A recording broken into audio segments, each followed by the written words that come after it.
right, guys, welcome to the episode of Pick Money. I got E.T., hip-hop preacher. How you doing, man? Blessed, bro. You were definitely blessed. First of all, I got to tell you something. You don't age. Because I seen you 20-some-odd years ago. Yeah. And you look the same. God is good. And you, yeah, God is good. And I got a good COO. I got a good COO. You got a good COO. There's no doubt about it. Yeah. What was her job title? That's her job title. That's her job title, yeah. There was a lot of job titles down there. We can't say what she said on camera. We can't say what she said. What she does for the boss. That's right, her SOP.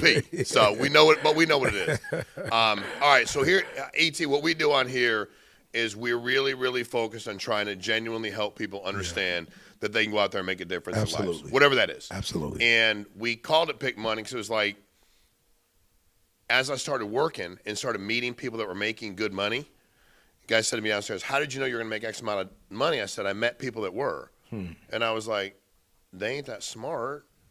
And, like, they work hard. I work hard. And I have a good attitude. So most everybody on here is watching. They're entrepreneurs, whether they're doing it part-time, full-time. I have a lot of respect for people that, like, if you don't go do this, you don't get paid. Yeah. Right? Yeah. Talk to us about, your beginning into your entrepreneurial career and how you built this whole thing up for you. It's funny. I was talking to this kid I'm mentoring. He's I think he's like 6'8", senior high school baseball player. So he got a lot of offers, right? And so his father called me. It's like, yo, good kid, Christian kid, never got in trouble, but he's kind of got like a defeatist attitude. It's like if he's doing good, he feels great. If he's not doing good, he's in the funk. And you can't be in a slump in baseball because baseball's already a slump. Like, it's the nature of the game. If you're great, every 10 bat, you're going to strike out or mess up 7 times. It's baseball. So I was talking to him, and I was like, what are you focusing on? And he was like, man, the results. And I was like, oh, that's your problem. You focus on results. You don't love the game? He was like, yeah, I love the game. I said, well, if you love the game, then why are you focusing on results? I was like, yo, I'm going to be real. If God was focusing on results, Jesus probably wouldn't have come. He said, for God so loved the world that he gave. He didn't say nothing about what they were doing or what they would do based on. So I was like, yo, bro, when you fall in love with the game knows you're in love with it. And the game is going to reward you because of the love. But if the game sees that you get an attitude every time something's going to go your way, or if you don't put the same energy into it because you didn't get the results you want, then the game is not going to reward you. But the game rewarded Michael Jordan because the game knew he had no other guys before me.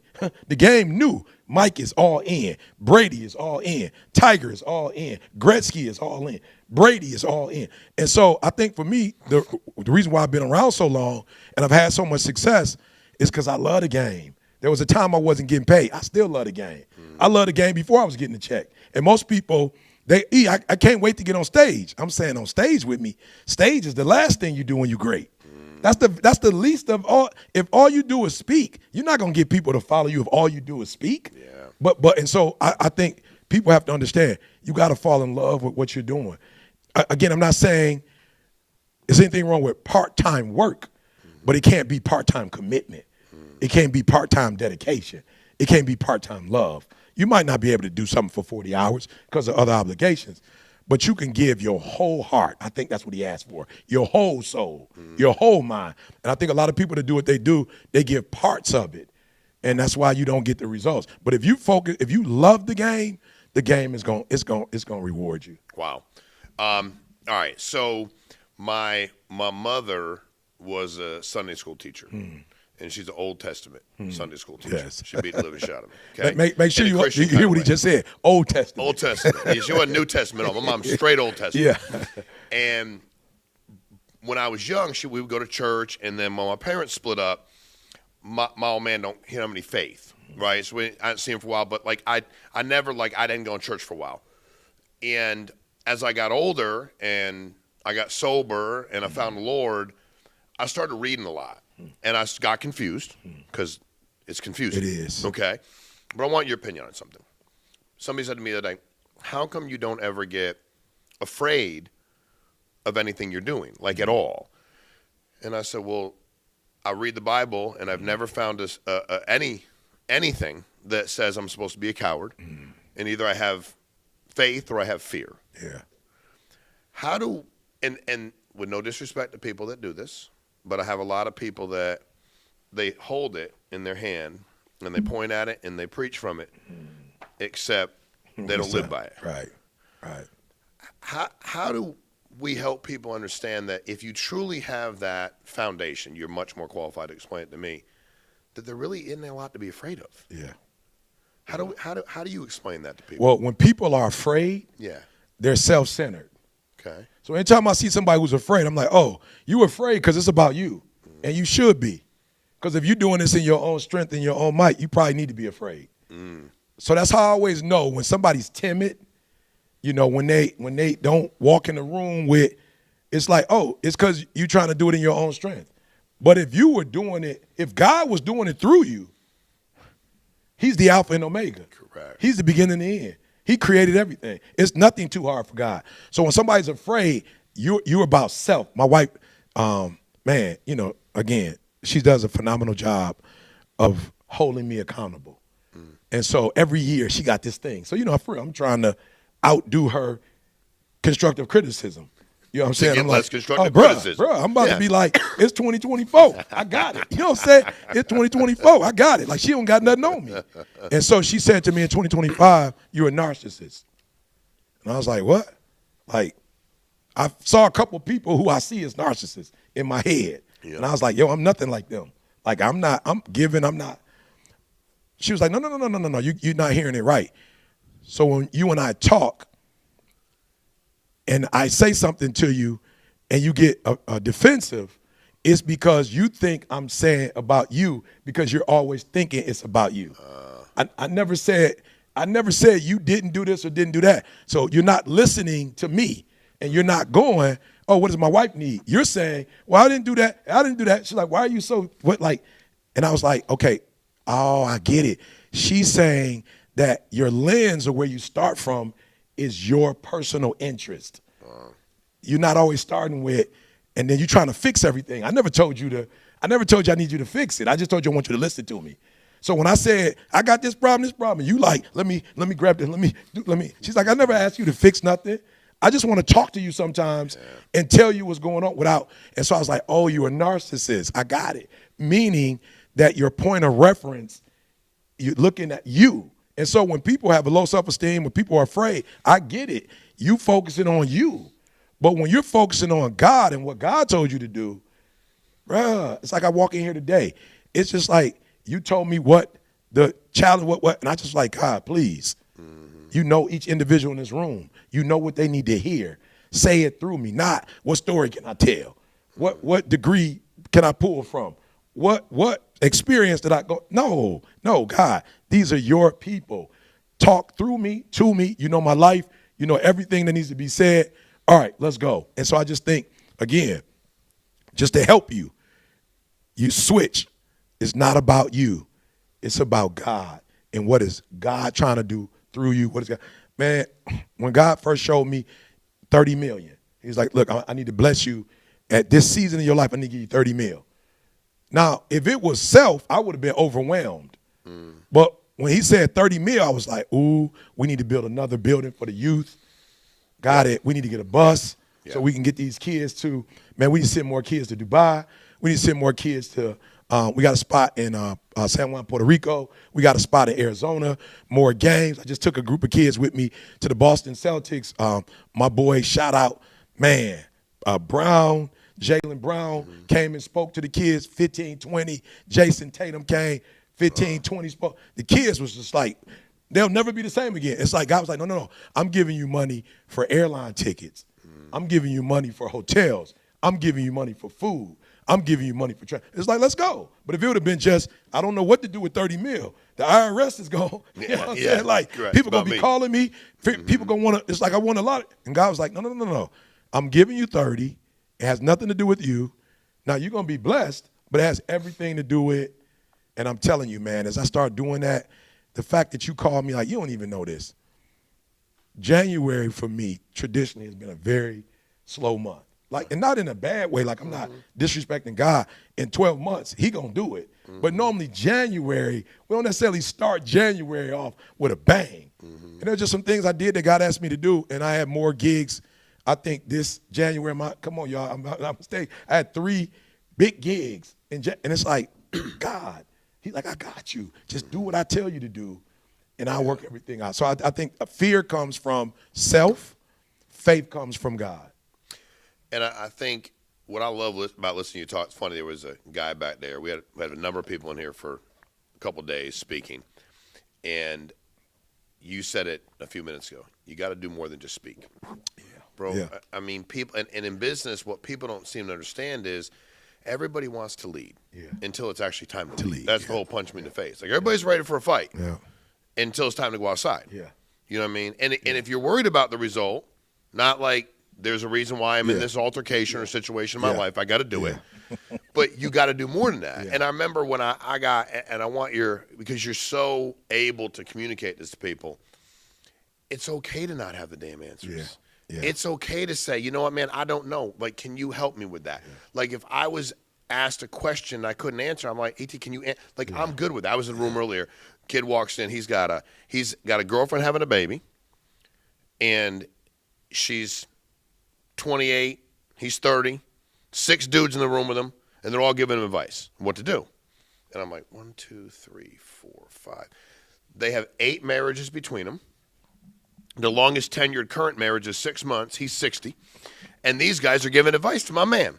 And I'm just waiting because I can't wait. I'm just waiting over here, waiting, you know what I mean? And guess who's not giving advice on marriage? Me, because I ain't married either. So I'm just sitting there going, I ain't listening to them because they're stupid. But you should be. And I stopped him, and he says, man, I didn't realize that, man. You know, that's so ridiculous. I can't believe that they would give me advice. I said, whoa.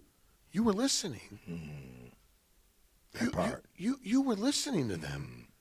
They had no ability to speak into your life. Instead of cutting that off, why do people just sit there and allow people to just do this where it can actually harm them? Yeah. Because you might think the advice, there's people get up on stage and speak. Yeah. They ain't never done anything they speak about. Yeah. And then people follow them. Yeah. And then boom, they get whacked. Yeah. Why do people do that, man? Narcissists. Okay. Just being real, narcissists. Yeah. It's not the information you're craving. It's the affirmation. It's the relationship with those people. You know, those people don't know nothing. They don't mean you good, but you want to belong. And when you want to belong, you'll belong with the wrong people. Just as long as you belong. Even though they're not taking you in the right way, you couldn't be by yourself if you wanted to. Like, you don't love you enough to be by yourself. You don't love you enough to be alone. So you always have to attach yourself to people, even if they are helping you or they're not helping you. So it goes back to you're selfish and you're self-centered. So if you were not a narcissist, but you understood that God is God and you not, so you don't have to play him, you could ask for help. See, when you know God is in charge and you don't have no problem saying, I need help, God. But when you don't make God God and you be trying to come one, then all of a sudden now you're taking advice from people that can't help you because you don't want to hurt their feelings. Like, you probably know 90% of stuff they saying, you probably know it don't make no sense. No. But you can't hurt their feelings. And to say, I'm not listening or don't talk to me, you're not helping me, it's like it would hurt you to tell them they're hurting you because you're a narcissist and you care about what they think. But when you don't care about what people think, and not on some selfish stuff, but some literal, I love myself enough not to drink poison. Yeah. Like, that's somebody giving you poison and you sitting there drinking it because you don't want to hurt their feelings. Now, I'm telling you, many of us have taken stuff from people that we've eaten stuff, or somebody like, take it, you're like, I don't even eat that. Go ahead and get that. And it's like they kept badgering. You was like, all right, I'm going to go ahead and eat that. And it's like, bro, you already know you don't eat that. You feel me? But we don't want to hurt people's feelings. We don't want to make people feel uncomfortable. And we will hurt ourselves not to hurt them. And it's like, you're a narcissist. You care too much about what people think about you. And you got to start loving yourself enough to go, bro, no disrespect. Like, I'm not mad at you. I'm not hurt. It just, how can you tell me something when you don't have the information? That you don't know. Absolutely. And transparency. You just did. I mean, you've been doing it the entire time we've been talking.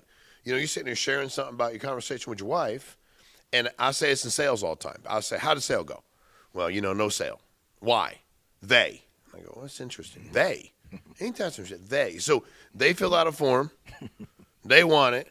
We introduce you, and now they say no. Yeah. You the problem. Yeah. Right? But you also have to tell them something about you. That's it. Because if you don't share anything, I was a social worker out of college. So I got done playing baseball. I was like, I need a job. And I went to the very first house. I was 21 years old. Abused, neglected children. They'd make these reports. I'd go out.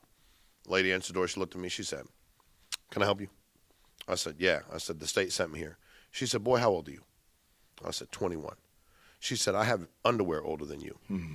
And I said, I don't even know how to respond to that. They didn't teach me that in social work school. I said, she said, you got any kids?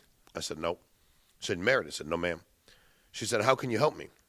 And I was like, damn, this is pretty good. Mm-hmm. And I said, here's the deal, ma'am. I won't lie to you about nothing. I work really hard to help you out. I'm not going to pretend to know stuff I don't know. You'll probably teach me about parenting, about being a mom, a wife, all kinds of things. But the state sent me here, and if you are protecting your children, I'll be the best advocate you ever have. Mm-hmm. But if you're harming them, I'm going to do my job. Mm-hmm. Are we good? And then she was like, yeah, come on in. And I remember I got back later, and after a few weeks, the guy was like, man, how do you get people to let you in the house? You know, they don't let me in the house. And I would start talking to them about my life, about my mom, about my, you know, they'd be like, well, I had a problem, Eric, because they wanted me to do substance abuse assessments on people. I was like, fool, you know I'm an addict myself, right? Like I've been drinking all night long, smoking weed, and I probably use coke, and I'm giving you an assessment on your substance abuse. And I had to realize, like, number one, I need to share, but I need to fix me. Yeah. How do you get, because you're really good at, like, you're like, here it is, dude. Here's where I'm at. I'm not going to pretend to be something I'm not, which draws everybody towards you. Like the crowd today was drawn towards you because of that.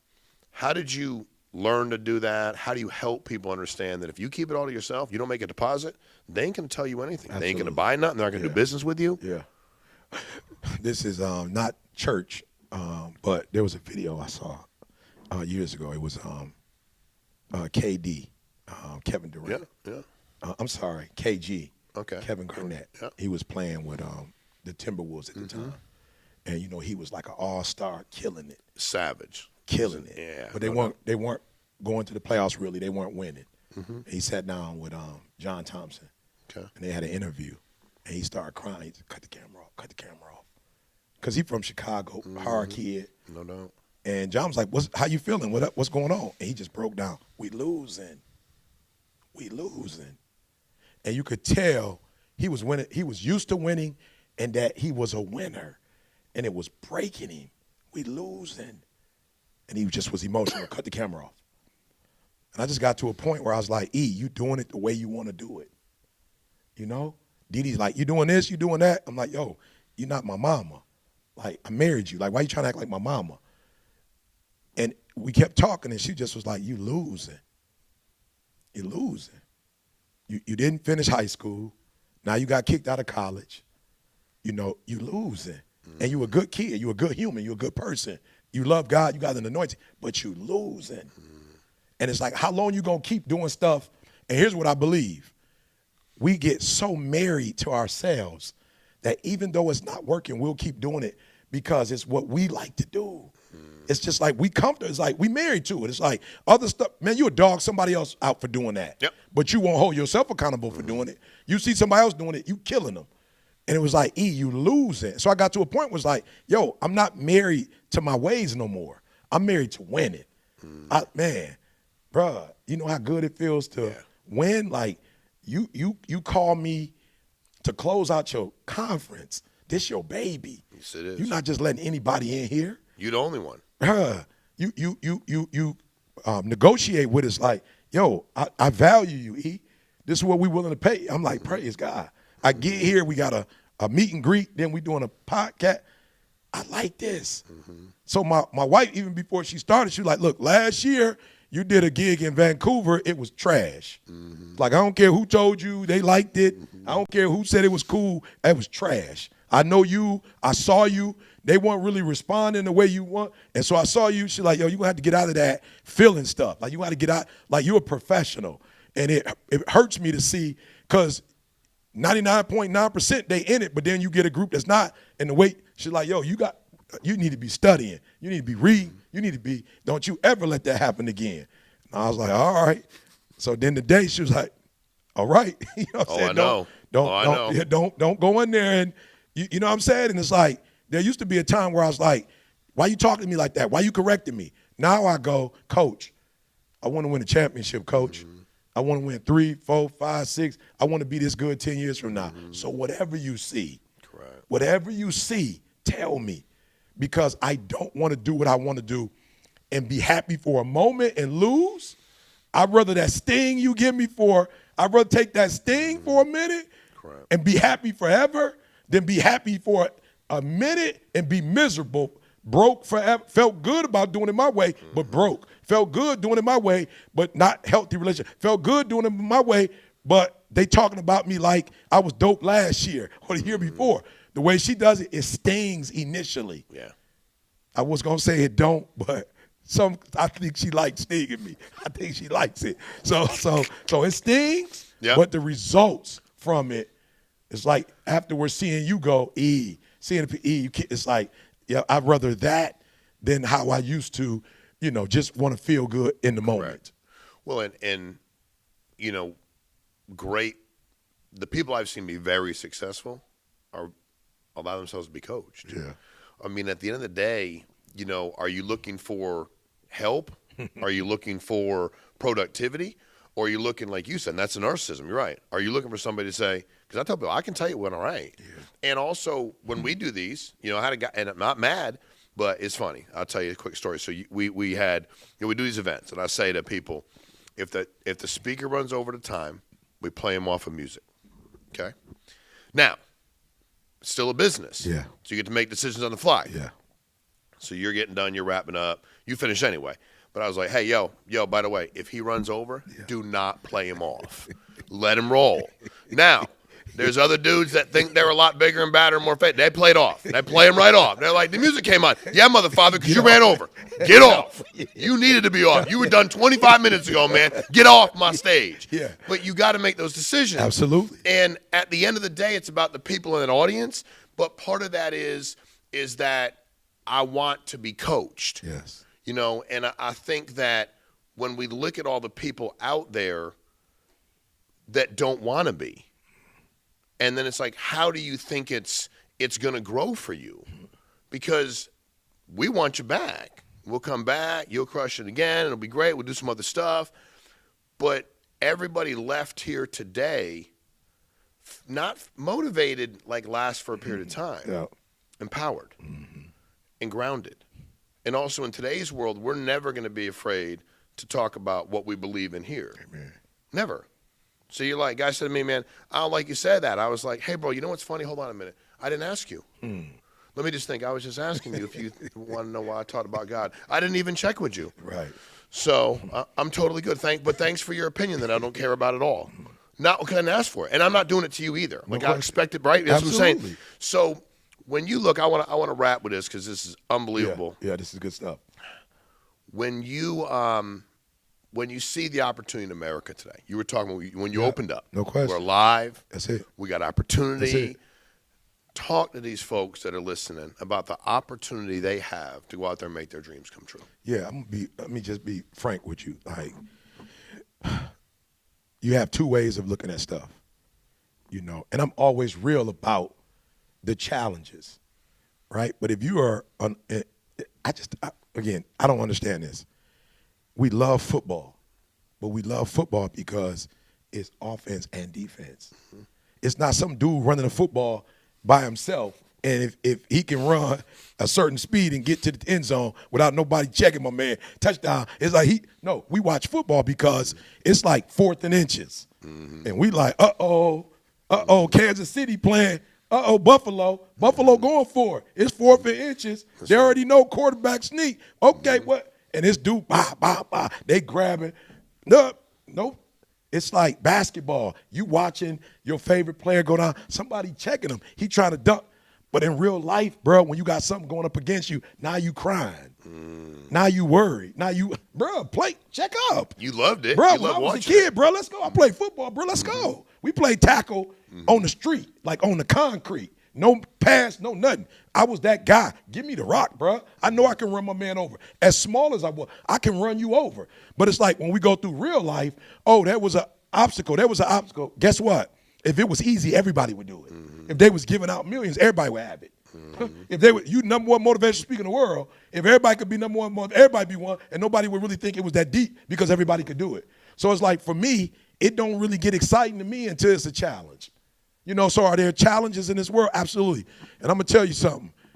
And Brandon is my he's my assistant on the speaking side. The reason why I love having Brandon with me as a white male, because when Brandon goes into these urban schools that I teach at and tell his story, they looking at Brandon like, oh, he built in a mansion. Brandon like, that father, what? Your biological father, not in his life. How big was the house you grew up in? 900 square feet. So they like, oh, you looking at Brandon like, oh, Brandon grew up with a silver spoon in his mouth. No, he didn't. He hungry. He worked for me for free and had an opportunity to get a check for 60 grand somewhere and told the dude, Eric ain't paying me. You are, but I'd rather take a chance working with him because of where I want to be in the law. So I love Brandon because it's like he was homeschooled and got to the University of Michigan from homeschool, top 19 school in the world. I went to state. I love state. But academically, Michigan State ain't Michigan, period. I grew up in Detroit. It is what it is. So a lot of people want to talk to me about the challenges, but your favorite soccer teams is one no because they've been playing, they've been checking. Some of us just want to go through life with no problem, no whatever. If again, look at me. If it was easy, everybody would do it. Yeah. So what challenges do is separates the weak. If you weak, it's gonna break you. If you just talking, the challenge is gonna break you. When my wife got diagnosed with MS, I could cry. Why this happened to her? I could cry, or let me tell you something, bro. People will tell you I was a very, very good speaker. When Didi got diagnosed with MS, and the doctor told her it's probably gonna be best for you not to work because she was breast and cervical cancer. So you got people dying on you regularly. The doctor's like, that's too stressful. My wife's like, I'm a nurse, I don't want to do. I'm like, boo, kill it. Let's find some other stuff for you to do. Bro, when she got MS, when I get on the stage, I was a different beast. I was a different animal. She can't go back to work. And the problem with a lot of you, the only thing you working for is money. And money ain't going to get you through the tough stuff. I'm just trying to tell you. If you ain't got a bigger reason for why you doing what you doing, money ain't going to make you get out of bed. Matter of fact, when you get it, you're going to stop. I had something that was much deeper than that. I had my girl. I had my kids. I had my dignity. I had Detroit on my back. I had my mom. I had CJ working with me. He got to eat. You feel what I'm saying? Mm-hmm. And so for a lot of you, you don't get it. You look at challenges as bad. No, challenge. What dude? I was in the gym today. What dude you know muscular without lifting weight? Brandon don't look like that because he got he couldn't fit candy. A 900 square foot house now. Not with the arms. Not with the arms. No, he couldn't I'm fit just saying. You give him the camera. Not with the arms. Yeah, they'd half the house. Yeah, that's half the house right there. So I'm just saying, bro, you live in the country. I'm just being honest. I don't care how hard you work in a third world country. I don't care how early you get up, how late you go to bed. I don't care how many little jobs you got. You in a third world country. They don't have a university. They don't got a hospital. My boy, my videographer from Barbados, bro, he in America. Why? I'm like, bro, when you gonna go back to the crib? He's like, yeah, but the opportunities in Barbados, bro, it's a third world country. We got a couple. We on tourists. People got to come into our island to make money. I'm in America because I can make. And so my thing is, bro, if it was easy, everybody would do it. And there's some countries, no matter how hard you work, the opportunity isn't there, it's here. And what I get most excited about is opportunity. And I just want to see in 2025, can I do what I did in 2024? Can I do what I did in 2023? Can I stay relevant? Yeah. As old as I'm getting, can I still go into a school at 54 and have these kids like, oh, E.T. in the building? And so that I live to get better. I live to see my best. You know, I just live to, like I said, just stay relevant. I'm going to tell you what, dude. First of all, I'm a gambling man. Okay. So I like to gamble on a lot, just so you know. I'm letting you know straight up. If there was two ants walking across the floor, I'd bet to see which one got there faster. And as a betting man, I would bet on you. That you will continue to stay as relevant, get even bigger and badder and do your deal. And we appreciate you jumping on Big Money. We got nothing but love and respect for you. Likewise, thank you very much, man. Great to see y'all. Appreciate y'all. Like, subscribe, share. Thank you. This will help you. I promise you.